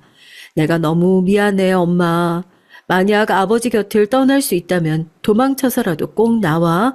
내가 나중에 데리러 갈게. 돈 많이 벌어서 성공해서. 사랑해, 엄마. 이게 제가 마지막 엄마에게 남긴 쪽지였습니다. 그리고 이윽고 1년 뒤 저는 다시 고향집으로 내려와야 했어요. 어머니의 부고 소식 때문이었죠. 결국 어머니는 스스로 생을 마감하셨다고 하더군요. 그것도 자신의 집 거실에서 말입니다. 처참한 형태로 매달려 있는 어머니를 처음 목격한 친할머니는 그대로 혼절하셨고 저 역시 장례 내내 겨우 정신줄을 붙잡아야 했어요. 엄마 미안해. 내가 너무 미안해. 다 내 잘못이야. 아니다, 우리 손녀. 그런 생각하지 마라. 내가 너희 엄마를 못 지켰어. 하지만 이런 저와 할머니와는 달리 아버지는 장례를 치르는 내내도 그다지 추모하는 분위기가 아니었어요. 어머니의 영정사진 앞에 조용히 눈물을 떨구시는 외할머니를 앞에 두고도 비웃으며 육개장이나 한 그릇 먹고 가라는 말을 던지더라고요. 그 순간 눈이 돈 것 같아요. 전 아버지 멱살을 잡았고 어머니를 추모해야 할, 조용히 보내드려야 할 장례식장은 완전히 뒤집히고 말았습니다. 그리고 그때 결심했어요. 난 아버지 절대 용서 못해요. 절대, 절대! 평생 용서 못한다고요. 알아들었어요? 아버지 그 눈만 봐도 끔찍해요. 내가 당신한테 복수하러 올 거야. 반드시 복수하러 올 거라고. 그러니까 기대하세요. 이 망할년이 어디서 개지랄이야. 서울 가더니 간땡이가 벗냐? 그러게 네 엄마 아팠을 때 진즉 내려와보지. 자식 새끼가 부모 아플 땐 나 몰라라더니 이제 와서 이연병 떨긴. 왜 몰랐다고 해보지 그래? 참나. 뭐? 엄마가 아팠다고요? 그제 알았어요. 엄마가 아팠다는 것을요. 엄마는 암으로 투병 중이셨고 암에 맞서 싸워낼 의지조차 없으셨기에 그렇게 조용히 생을 마감하신 것이었습니다. 아버지 같은 남자는 세상의 적과 다름없고 결코 꿈에서라도 다시 만나지 않겠다는 결심은 변하지 않았지만 엄마가 제게 암에 걸렸다는 말을 하지 않은 것은 충격이었어요. 가여운 엄마, 불쌍한 우리 엄마, 저는 목을 놓아 엉엉 울며 그렇게 엄마를 힘겹게 보내고 말았습니다. 다시 서울 회사에 복귀해 격리 일을 지속했지만 이게 사는 건지 뭔지 정신이 늘 혼탁한 채로 있었던 것 같아요. 그리고 그때 만났던 남편이 유일한 힘이 됐죠. 사람에게 받은 상처는 사람으로 치유한다는 말 있잖아요. 전 그 말을 남편을 만나면서 알게 됐습니다. 유진 씨, 난 뭐라고 말해야 할지 모르겠어요.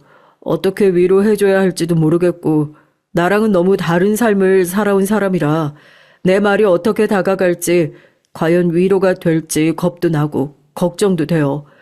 근데 하나만은 확실히 말할 수 있어요. 나랑 계속 만나면 유진 씨 반드시 행복해질 수 있을 거예요. 내가 그렇게 만들 거니까요. 그러니까 결혼해줘요. 처음 남편에게 울면서 제 가정사에 대해 모두 털어놨을 때 남편은 프로포즈로 대답을 해버렸답니다. 아마도 남편이 아니었다면 전 그 시절 어쩌면 계속 정신적으로 방황하다 결국은 어머니와 똑같은 노선을 밟지 않았을까 싶어요. 강가 앞에 위태롭게 서 있던 어머니의 모습처럼 저 역시 한강물 앞에 서 있다 충동적으로 뛰어들고 말았겠죠. 하지만 다행히 남편 덕에 저는 시댁 식구에게 인사드리러 갈 수 있었고 이때 드디어 시부모님을 만날 수 있었답니다. 먼저 여기서 한 가지 알려드릴 점이 있는데 시부모님에겐 아들 2명이 있었는데 그중 장남인 우리 남편은 입양아였어요. 도련님은 시부모님의 친자식이고요. 시어머님께서 임신이 안 되자 평소 봉사활동 다니던 고아원에 입양을 선택하신 건데 1년 후 기적처럼 도련님을 임신하게 된 것이었죠. 그렇다면 혹시 대충 어떤 그림이 그려지시나요? 입양아인 남편과 친자식인 도련님, 보이지 않는 차별과 편애, 그런 것들이요. 그런데 정말 예외였던 것이 시부모님은 그 무엇보다 남편과 친자식을 공평하게 키우셨다고 해요. 난 워낙에 어릴 때 입양이 돼서 내가 입양아인 줄 전혀 몰랐어. 나중에 성인이 되고서야 말씀해 주셔서 그때 알았지. 정말 대단하신 분들이네. 그만큼 우리 부모님 누구보다 좋으신 분이야.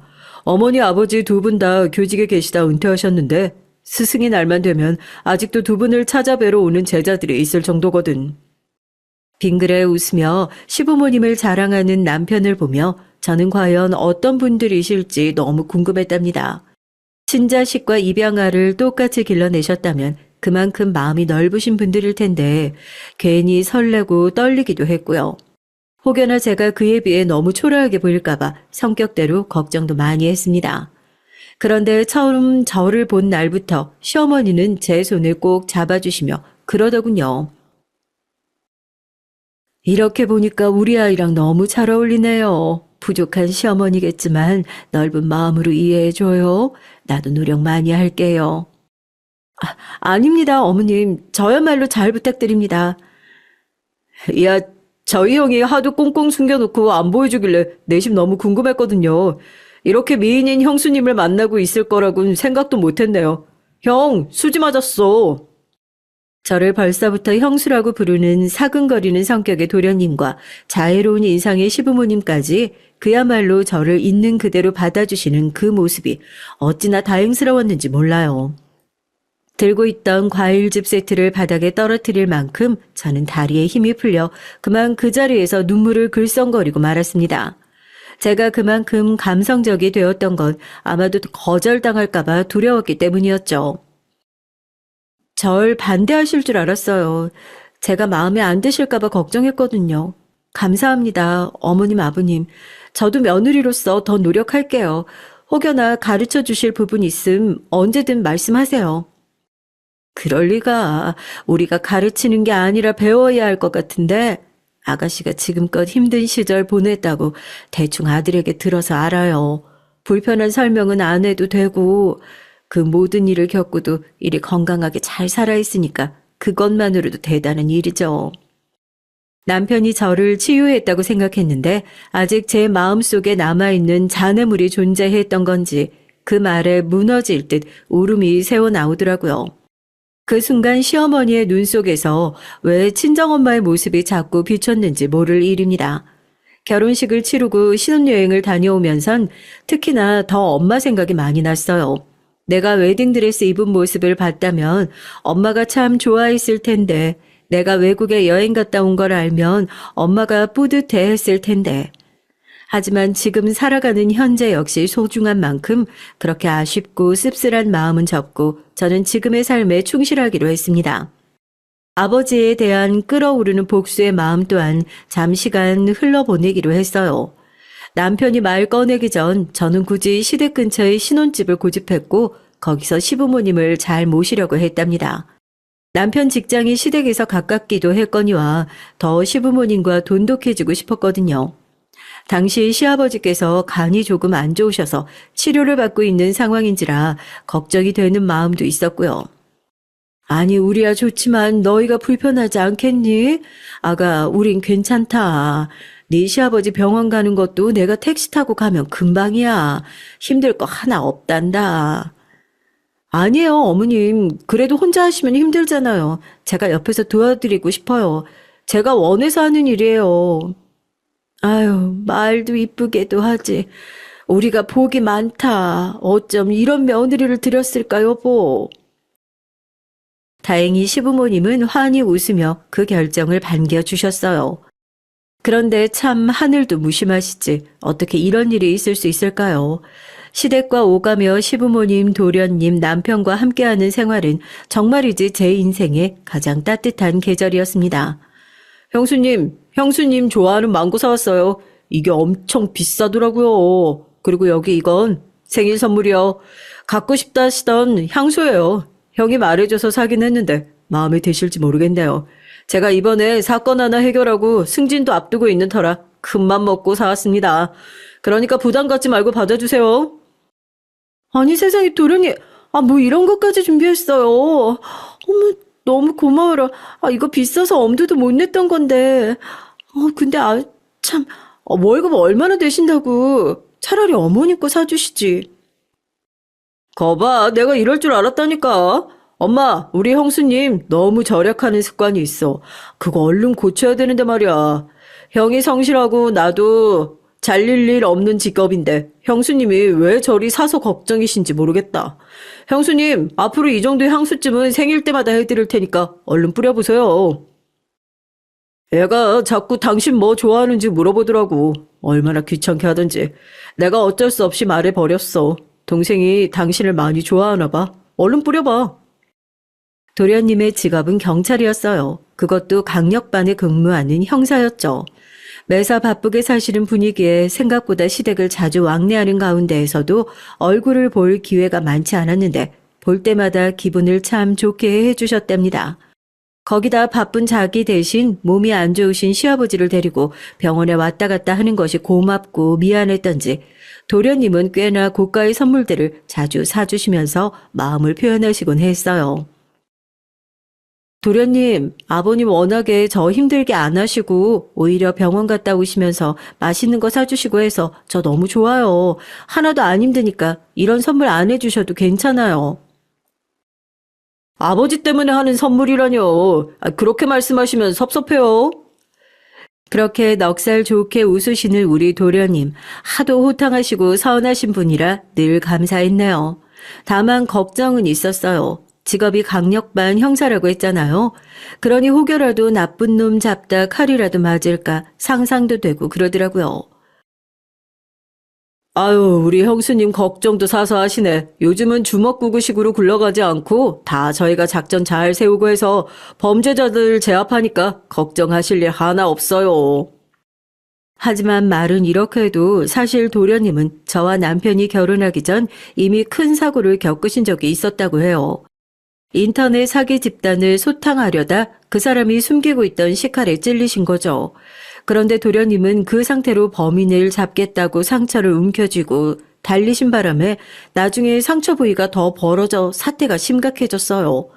수술실로 옮겨지면서 의사도 걱정할 정도였다네요. 그때 시어머니는 눈앞이 아찔해서 쓰러지실 뻔했고 시아버지는 도련님이 회복되자마자 당장 부서를 옮기던지 하라며 처음으로 큰 소리를 내셨다고 합니다. 아버지, 제가 이 일을 어떻게 생각하는지 아시잖아요. 제가 이 직업 처음 선택했을 때 아버지 저 자랑스러워 하셨잖아요. 저도 그래요. 이번 일 교훈 삼아 앞으로는 조심해서 일할게요. 그러니 한 번만 봐주세요. 네? 이 직업이 조심해서 조심해질 일이야. 안 된다. 내가 네 성격을 몰라. 학교 다닐 적에 양아치 패거리 잡겠다고 맨주먹으로 달려들다 얻어 터져서 한 달 동안 병원에 입원하고 그 바람에 대학도 못 가고 재수까지 했잖아. 이놈아, 그때 그 패거리와 너 쪽수가 어떻게 됐는지 아냐? 10대 1이었어. 10대 1. 10대 1 싸움에 과감히 달려드신 도련님. 저도 결혼 이후 도련님의 과거를 속속 알게 됐는데 생각을 뛰어넘는 놀라운 에피소드들이 가득했습니다.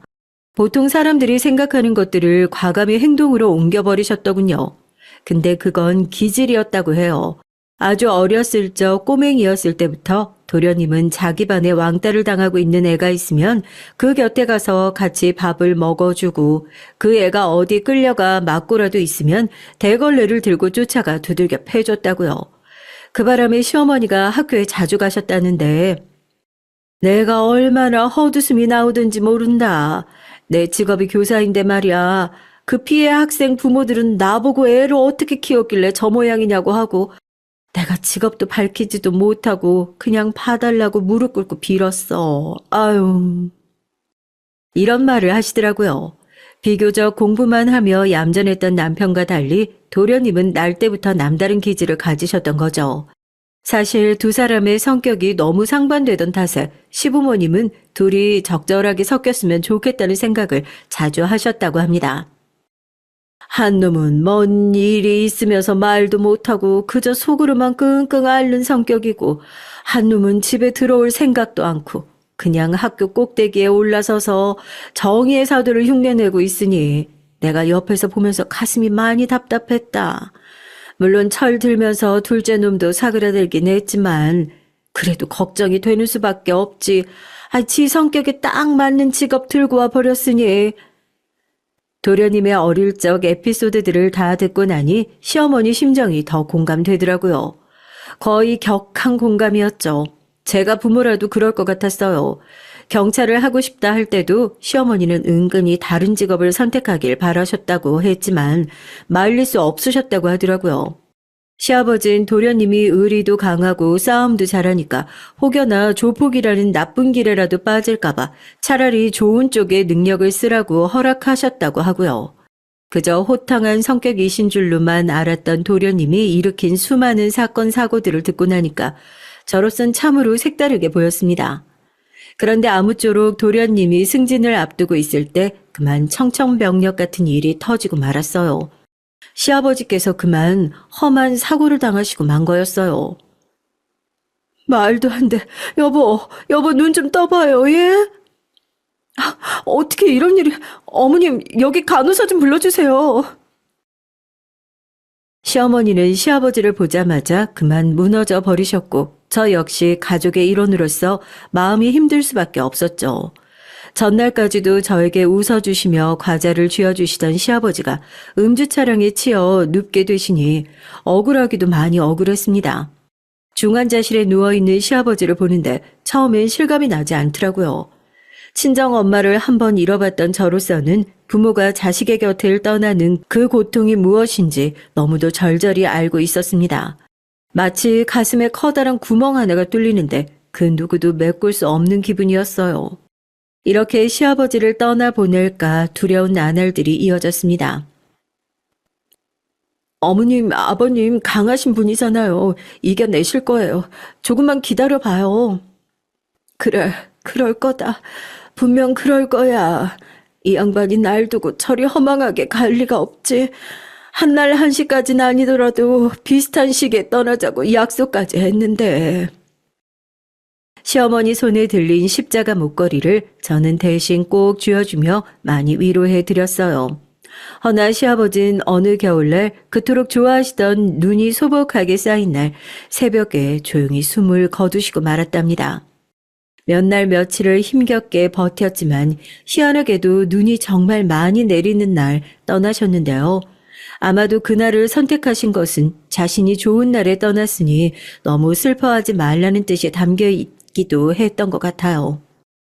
언제든 어디서든 다른 사람을 먼저 배려하고 위로하셨던 분이니까요. 다행히 걱정과는 달리 시어머니는 어떻게든 시아버지가 돌아가시고 난 후 자신을 추스리려고 지인분들도 만나시며 감정을 나누시는 것 같았어요. 그런데 의외로 도련님이 어머님보다도 더 많이 고통스러워 하셨죠. 형수님, 언제 오셨어요? 아까요. 밥은 또 컵라면 드신 거예요? 그렇죠, 뭐. 늘 분위기를 이끌고 호탕하게 웃으셨던 도련님이 얼빠진 표정으로 그저 허공만 바라보시는데 제가 들어오는 소리도 못 들으시더라고요. 절 보며 언제 왔냐고 놀라시는데 참으로 가슴이 아팠습니다. 말로는 표현하기 힘든 만큼이요. 아마도 쉽사리 도련님의 마음을 헤아릴 수 없어 그랬는지 몰라도 그래서 시아버지에게 속삭여 보기도 했습니다. 아버님, 돌아가신 분에게 이렇게 말해도 되는지 모르겠지만 도련님이 생각보다 많이 힘들어하네요. 부디 잘 극복할 수 있게, 슬픔 잘 흘려보낼 수 있게 도와주세요. 부탁드려요. 그리고 아버님, 이런 부탁드려서 죄송해요. 그런데 참 저희 가족은 세상에 없을 특별한 가족인 것 같아요. 도련님이 정말로 이를 극복하는 계기가 생기게 됐거든요. 바로 오늘 사연의 주인공이나 다름없는 동서를 만나게 되면서 말이죠. 동서는 첫 만남부터 느꼈지만 사람이 곱고 바른 사람이라는 게 느껴졌습니다. 저를 보며 방긋방긋 웃는데 그 웃음이 선하다는 직감이 느껴졌죠. 왜 사람 인상은 한 번 보면 어느 정도 파악되는 게 있잖아요. 그리고 동서에겐 더 특별한 과거가 있었어요. 바로 동서 역시 고아원 출신이었다는 것이었어요. 남편은 이 부분에서 동서와 많은 유대감을 느낀 것 같더라고요. 원래는 엄마 쪽 친척들 집에서 전전했어요. 그런데 어느 날 이모가 저를 도저히 못 키우겠다고 하더라고요. 키울 형편이 아니라고요. 그래서 맡겨진 곳이 희망고아원이었어요. 거기서 다행히 좋은 원장님 만나서 무사히 잘 클 수 있었고요. 전 아주버님처럼 어디에 입양되진 못했지만 성인 되고 나서도 나쁜 길에 빠지지 않고 자립할 수 있었던 건 좋은 어른들 덕분이었던 것 같아요. 아시겠지만 고아원에서 막 나온 아이들에게 국가에서 지원해주는 돈 터무니없이 작습니다. 지금도 그러니 동서 때는 더 그랬겠죠. 자세히 알진 못하지만 동서가 웃으며 말하는 그 모습에서 문득 커다란 강인함이 느껴졌어요. 서방님과 닮은 느낌도 없잖아 있었기에 둘이 왜 인연이 됐는지 알 것 같기도 했죠. 형수님, 저희 결혼하고 여기 근처에서 살까 봐요. 아내도 좋다고 하더라고요. 지금처럼 형이랑 형수님이랑 오가며 시간 보내고 싶다고요. 네, 이랑 얘기해봤는데 저도 그러고 싶어요. 형님이랑 장도 같이 보러 다니고 친해지고 싶어요. 제가 언니 갖는 게 소원이었거든요. 아, 그래요? 나야 좋죠. 다만 내가 말주변이 별로 없고 소극적이어서 동서 싫어하거나 그런 게 절대 아니니까 오해만 하지 마요. 게다가 저와는 달리 솔직하게 감정을 표현하는 모습도 매력적인 동서였습니다. 서방님이 그러길 동서는 자기처럼 정의감도 넘친다고 하더라고요. 서방님은 강도를 잡으러 다니는 직업을 혹여나 반대하지 않을까 싶었는데 너무 멋지고 대단하다고 추켜 세워주는 건 물론 동서 역시 만만치 않다고요. 그리고 실제로 그걸 제 눈으로 확인하게 되는 일도 생겼습니다. 동서가 식구가 되고 난 후 잠시 만나 커피를 마시고 나왔는데 20대로 보이는 커플이 폐지를 줍고 있는 할아버지에게 다짜고짜 담배를 피워대면서 욕을 하고 있는 거예요. 아니, 요즘 애들 정말 이상하다니까. 동서 어디 가? 야, 너네 지금 뭐라 했어? 당장 할아버지한테 사과 못 드려? 동서가 글쎄 나서서 자기가 대신 훈계를 하는 겁니다. 20대 아이들의 인상차기가 꽤나 험악했길래 전 속으로 조금 위축되어 있었는데 동서는 대놓고 구구절절 잘못을 짚어주더라고요. 아이, 아줌마가 뭔데 지랄이야. 뭔데 훈수 두냐고. 방해 말고 아줌마 갈 길이나 가. 사과하기 전까진 못 간다. 그리고 너 성인은 맞니? 민증 보여줘봐. 얼굴이 너무 어때 보이는 게 아무래도 영 이상하네. 아줌마 남편이 경찰이거든. 너무 잘됐다. 그런데 그 말에 동서에게 담배 연기를 뿜어대던 아이들이 점점 표정이 식더니 앞불싸 하는 표정이 되더군요. 알고 보니 성인도 아닌 애들이었던 건가 봐요. 결국 둘 다 질세라 도망을 가기 시작하는데 그걸 보며 동서가 뿌듯하게 웃더군요. 이럴 줄 알았어요. 저런 애들은 아주 그냥 혼이 나야 돼. 동서 멋지다. 나 무슨 영화 보는 줄 알았어. 동서랑 서방님 인연이 된 이유가 있었네. 동서가 왜 서방님과 죽이 잘 맞는 커플인지 알 수 있는 시간이었죠. 나중에 들은 두 사람의 러브스토리도 너무 사랑스럽기 그지없었습니다. 아버지에게 온갖 물리적인 행위를 당하며 정상적인 가정에서 자라지 못한 저, 고아원 출신인 동서와 남편, 어쩌면 불우하다면 불우한 어린 시절을 보낸 사람들이었지만 이렇게 모이니 저희는 그 어느 곳에서보다 안정감을 느꼈어요. 그리고 이런 저희를 사랑으로 품어주시는 시어머니까지 있으니 더 바랄 게 없었죠. 다만 행복하던 저희 가정에 그림자가 드리워진 건 일단 시어머니 쪽이었어요. 제가 첫 아이를 출산하고 육아를 하고 있을 때쯤 일어난 일인데요. 시어머니께서 친구들 모임에 나갔다가 어떤 남자분을 만나셨나 봐요. 사실 시어머니 성격상 쉽사리 누군가를 연인으로 만나실 분도 아니고 조금 이상하긴 했어요. 근데 알고 보니 시어머니가 친구 사이로 지내자고 함에도 불구하고 그 남자분이 일방적으로 찾아오고 연락한다고 하더라고요. 마치 스토킹을 하는 것처럼 어디를 가시는지 다 캐고 다니고요. 이걸 듣고 동서가 열이 확 받았습니다. 어머님, 말도 안 돼요. 아니, 이거 저희 남편에게 말해서 당장 사지를 찢어도 시원치 않은 이놈을 당장 조치를 취할게요. 아니다. 내가 너희만 불러내서 얘기를 한 이유가 있지 않겠니? 네, 문제는 시어머니께서 그것을 원치 않는 거였어요. 네 시아버지 잃고 난 후 너무너무 마음이 비어 있었는데 이 사람이 옆에 있으니까 그나마 괜찮더구나. 그래서 친구처럼 지내기로 했던 거야. 괜히 내가 이 사람 신고하고 그러면 모임 분위기도 안 좋아질 것 같고 나쁜 의도가 있는 건 아닐 거다. 내가 잘 달래서 구슬려 보마. 어머님, 저희가 걱정되는 건 그 남자분이 어머님한테 원치 않게 자꾸 들러붙으니까 그래요. 오늘도 전화를 10통 넘게 걸었다면서요.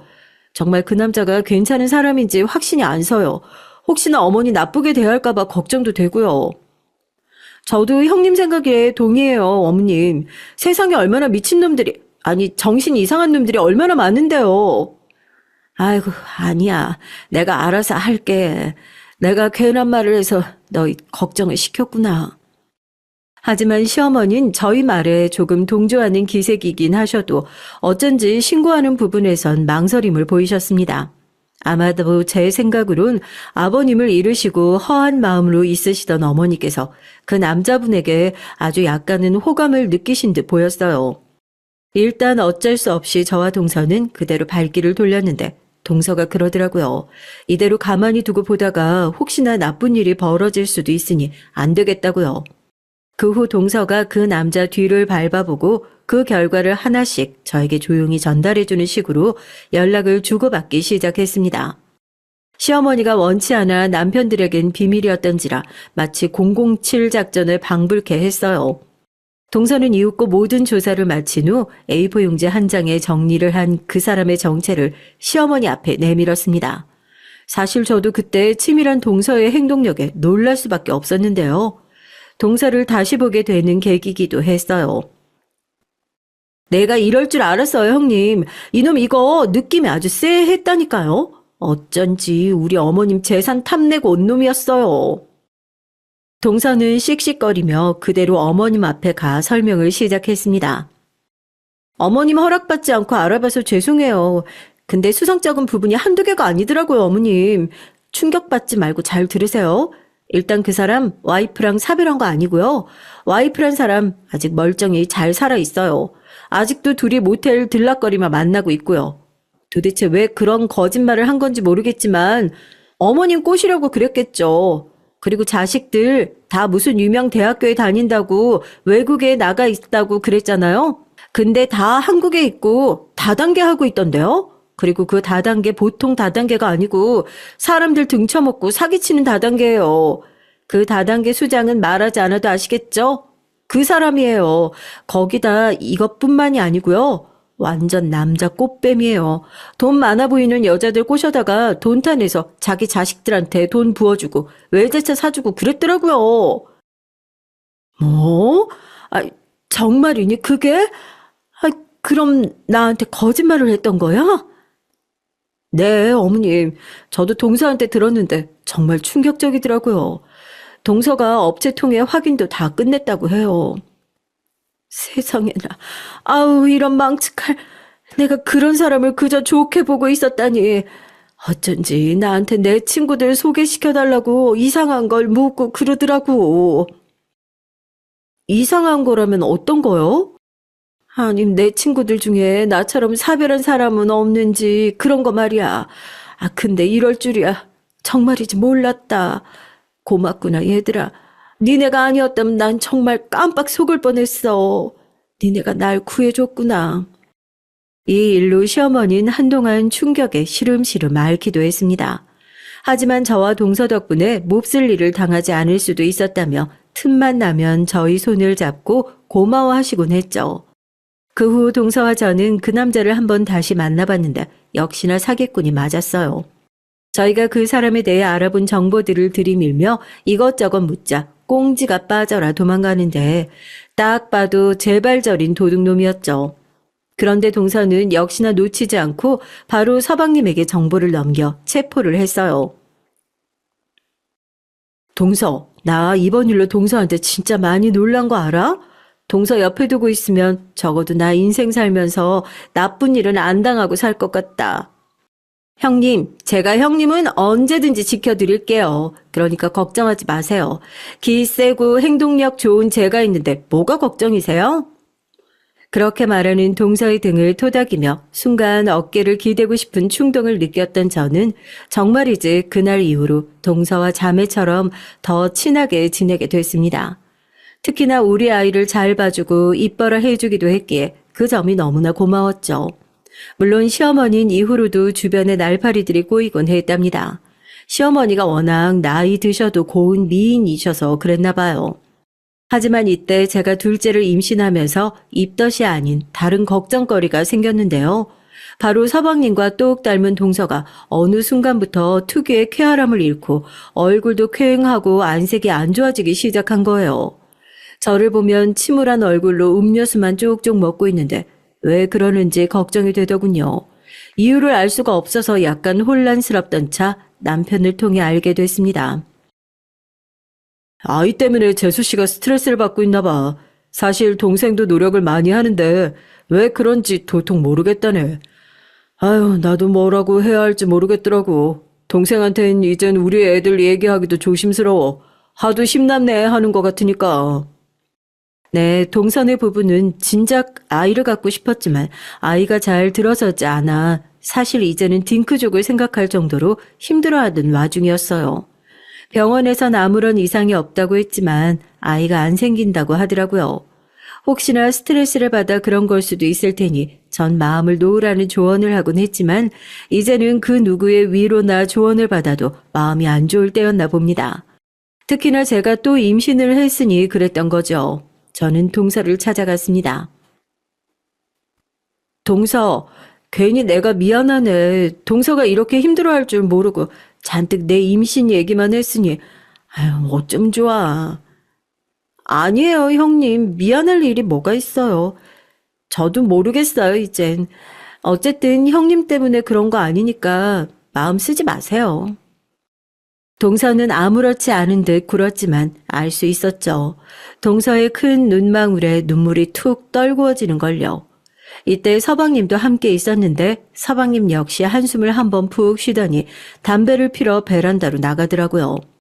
나중에 잠깐 서방님과 얘기를 해봤는데 요즘 동서는 우울한 감정이 심해져서인지 집안일도 잘 안 하려고 하고 평소 잘 나가던 친구 모임도 등지고 있다고 하더라고요. 사람이 하루 종일 저렇게 무기력하고 아무것도 안 하고 있으니까 저도 보는 내내 답답하네요. 아기는 하늘이 주는 거라는데 왜 우리한텐 안 오는 걸까요? 그냥 이젠 받아들일 때가 된 것 같기도 하고요. 노력하는데 안 되는 건 어쩔 수 없잖아요. 다 해봤어요. 좋은 약도 써보고 다 해봤는데 안 돼요. 서방님의 한숨 어린 말에 저도 모르게 함께 울컥해지더라고요. 이때 저는 처음으로 동서와의 거리를 뒀습니다. 배가 부른 제 모습을 보면 동서가 아이 생각에 더 힘들어할 것 같아서요. 동서가 그립고 보고 싶지만 당시엔 그게 최선이었답니다. 동서 역시 따로 연락을 안 했는데 그 점이 조금 서운하긴 했고요.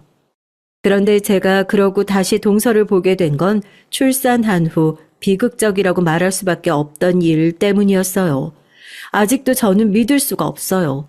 시아버지를 잃었을 때보다 어쩌면 저희 친정엄마를 잃었던 충격만큼이나 당황스러움이 컸던 것 같아요. 말을 이을 수가 없었습니다. 형님 어떡해요? 그이가... 동서는 말을 제대로 잇지 못하고 울먹이며 겨우 한마디 한마디 토해냈습니다.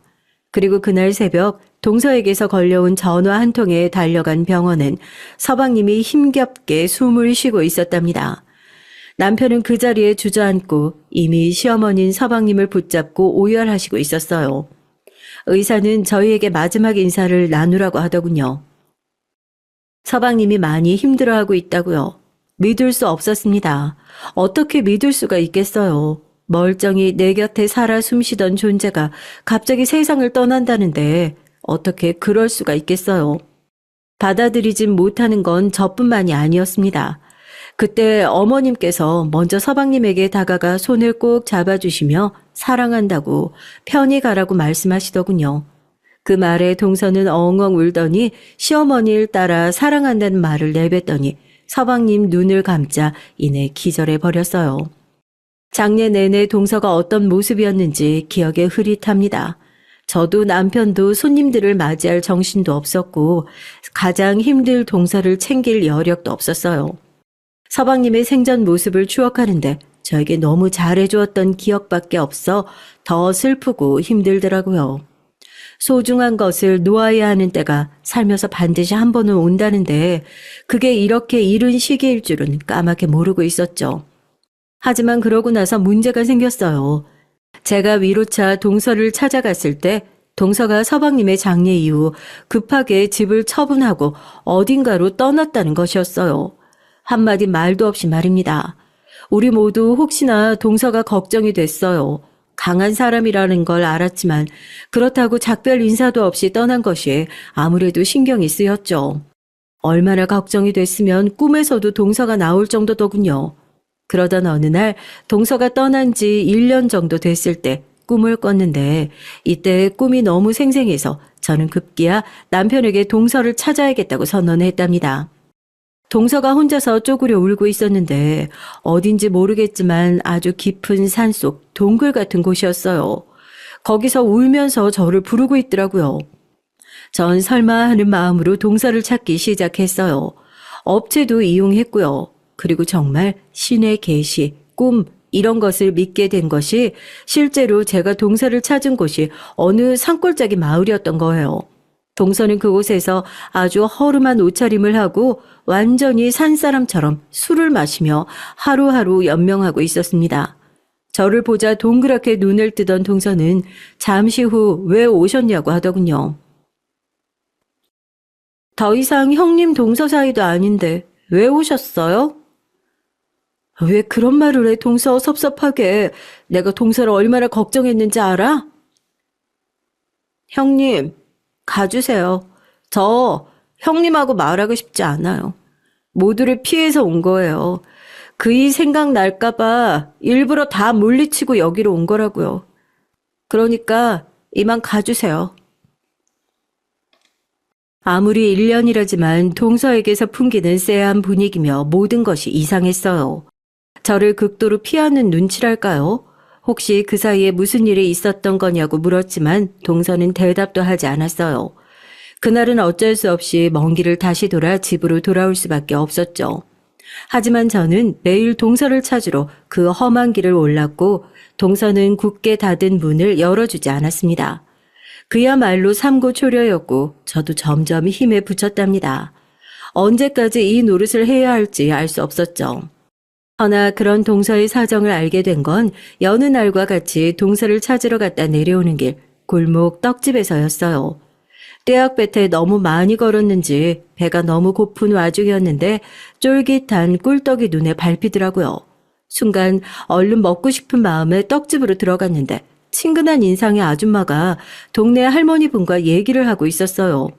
근데 그 얘기가 가만히 들어보니 동서 얘기더라고요. 아니, 그 아가씨 너무 안 되지 않았어. 남편하고 사별하고 거기서 혼자 사는 거라며? 근데 자기가 친자매한테 사기 맞아서 돈까지 다 잃고, 어쩌면 좋아. 나라도 죽고 싶겠어. 예전엔 아주 그냥 가끔이라도 여기 와서 나랑 얘기도 나누고 했는데 요즘 영 안 보이니 걱정이네. 저, 저기요, 잠시만요. 아주머니, 방금 그 말씀하신 아가씨요. 혹시 산에 사는 여자, 이렇게 생긴 여자 맞죠? 화면 보시면 알겠지만 눈이 크고 쌍꺼풀 짙은, 맞죠? 맞는데. 아유, 누구예요? 가족이 없다고 들었는데. 전 형님 되는 사람이에요. 근데 아까 하신 얘기요. 자매한테 사기를 맞았다고요? 우리 동서는 고아원에서 자랐는데 자매가 있을 리가 없는데 제가 잘못 들었나요? 아유, 아니야. 자매 맞아요. 원래는 연락을 안 하는 사이였다가 최근에 남편 잃고 나서부터 만나기 시작했대. 거기서 연락이 왔다는데. 근데 알고 보니까 그게 돈 때문에 사기치려고 수작 건 거였지. 아무튼 형님이라면 저 그 아가씨랑 만나고 있는 거예요? 아이고, 잘 지내고 있는 거예요? 너무 걱정이 되더라고. 순간 제 입에서 한숨이 토해져 나왔습니다. 이게 진짜라면 그동안 동서가 일부러 저를 멀리했던 것이 더 이해가 되고 납득이 됐어요. 남편을 잃은 마당에 친자매에게 사기까지 맞았으니 더더욱 마음이 힘들었을 테고 경제적으로 힘든 사정을 내비추고 싶지 않아 멀리 했을 수도 있겠다는 추측이 들었습니다. 그 길로 동서에게 가서 문 앞에 대고 소리치듯 사실을 추궁했더니 동서 쪽에서 아무 말이 들려오지 않더라고요. 그러더니 잠시 후 제게로 걸어 나온 동서가 고개를 끄덕이며 울음을 터뜨리더군요. 사람이 너무 그립고 외로운 마당에 돈을 빌려준 건데 그런 일을 당한 것이라고요. 내가 미쳤나 봐요, 형님. 형님 볼 면목도 없고 어머님 볼 면목도 없어요. 이제 어떡하면 좋아요, 나? 모르고 있었지만 동서에겐 고아원에 함께 버려진 자신의 친자매가 있었다고 합니다. 동서의 언니 되는 사람이었어요. 고아원에서 성인이 될 때까지는 함께 컸기에 사이가 돈독했다고 해요. 그런데 어느 날 언니가 결혼을 하면서 갑자기 연락을 툭 끊었다고 하더라고요. 마치 과거를 청산하듯이요. 그 때문에 동서는 많은 상처를 받았다고 합니다. 굳이 친구들에게도 제게도 언니 얘기를 꺼내지 않은 이유가 그것이고요. 나도 우리 언니처럼 똑같이 그러고 싶었어요. 똑같이 언니가 없는 것처럼 살고 싶었어요. 근데 어떻게 알았는지 나를 갑자기 찾아와서 자기도 이혼했고 너무 외로웠는데 제가 생각이 났다고 가족처럼 지내자고 그러더라고요. 가족이란 그 말이 저를 흔들었나 봐요. 동서는 가족이란 말에 흔들렸고 서방님을 잃은 상실감을 그렇게 자신의 친언니에게 기대어 풀었다고 합니다. 그런데 딱 3개월 후 친언니가 금방 갚겠다며 돈을 요구했고 앞서 말한 망측한 일이 일어난 거죠. 원래는 산생활 청산하고 다시 내려가서 형님도 뵙고 어머님도 뵈려고 했어요. 충동적으로 올라온 거라 다시 내려가서 함께하고 싶었는데 근데 언니가 저한테 전 재산을 빼앗고 도망간 후론 아무것도 하기가 싫었어요. 죽고 싶었어요. 형님이 여기 오셨을 땐 괜히 겁나고 두려웠던 게 제가 살고 싶어질까봐. 그래서 형님에게 기대게 될까봐 무서웠어요. 한참 후 이어진 죽고 싶었다는 동서의 그 말에 저도 모르게 눈물을 글썽였습니다. 얼마나 힘들었을지 그 고통이 생생히 그려졌죠. 그날은 산을 내려와 집으로 돌아갔지만 얼마간 동서 생각을 멈추기 힘들었어요. 전 이후 꼭 큰 결정을 내리고 말았습니다. 남편 몰래 현금 1억을 인출해서 동서에게로 가지고 간 것이죠. 굳이 남편에게 말하지 않은 이유는 그 1억은 당시 친할머니가 제게 남겨주신 비밀스런 비상금 같은 개념의 돈이었고 언젠가 아이들이 결혼할 때나 집안에 큰일이 생겼을 때 쓰려고 남겨둔 돈이었어요.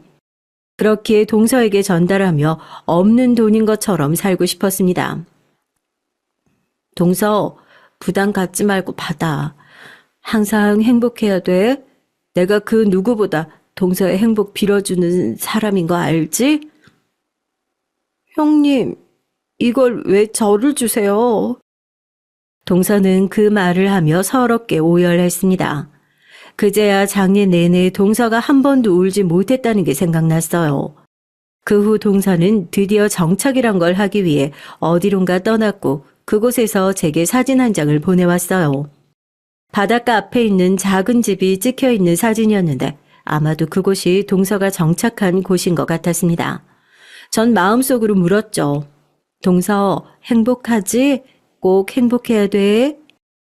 행복하단 답변이 언젠가 들려오길 바라면서요. 그리고 저는 저대로 두 아이를 육아하고 남편은 외벌이로 생계를 이어나갔습니다.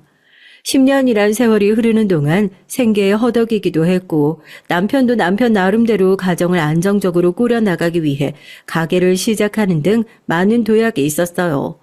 전 우리 둘째가 어느새 초등학생이 되어 반장을 줄곧 해내는 모습을 볼 때마다 동서를 떠올리곤 했죠. 동서에게 연락은 하지 않았지만 전화를 해볼까 고민하기도 했지만 어련히 동서가 나중에 마음을 추스르면 연락을 줄 거라고 생각했기 때문이죠. 그러던 어느 날 가게가 무너지는 일이 생겼습니다. 다들 아시다시피 많은 자영업자들이 영향을 받았던 코로나 때문이었죠. 잘 되던 가게는 한순간에 손님이 끊겨 월세도 내지 못할 형편에 이르렀고 저는 그때마다 동서에게 준 1억이 내심 생각나기도 했어요.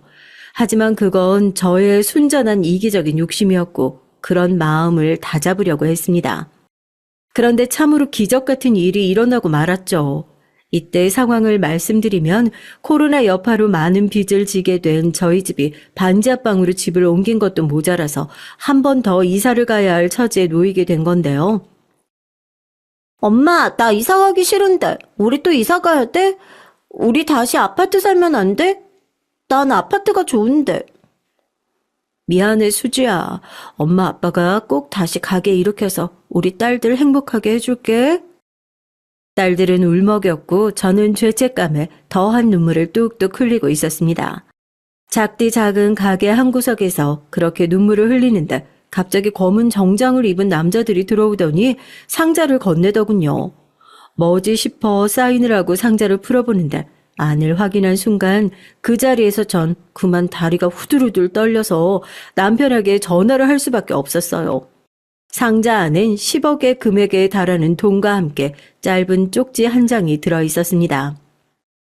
형님, 형님이 행복하시길 바라는 동서가 그간의 감사한 마음을 담아 준비했습니다. 형님, 항상 행복해 주세요. 이 말 돌려드릴게요. 그리고 뒤이어 등장한 사람은 동서였습니다. 영화 같은 등장에 저는 손을 벌벌 떨고 있는데 동서는 저를 안아주며 그러더군요. 형님, 제 깜짝 이벤트 어땠어요? 괜찮았어요? 앞으로 자신이 저를 책임지고 싶다는 동서는 그렇게 저를 찾아와 그간의 얘기를 풀어줬습니다. 어떻게 지냈는지, 어떻게 성공할 수 있었는지요. 동서는 이제 어느 기업의 여성 CEO였고 저는 그 성장과 도약이 도통 믿을 수가 없어서 장하단 말만 반복했어요. 동서는 그 후 남편과 시어머니를 찾아갔고 서방님을 보러 함께 갔습니다. 많이 울고 그간의 오해도 풀었던 시간이었죠. 남편은 저희에게 이런 행운이 생긴 것이 믿기지 않은지 혀를 내두르곤 합니다. 하지만 전 그것보다 동서라는 사람이 제 인생 속으로 다시 흘러 들어온 것이 더 감사하네요. 마지막으로 동서에게 진심으로 고맙단 말을 하고 싶어요. 고마워, 동서.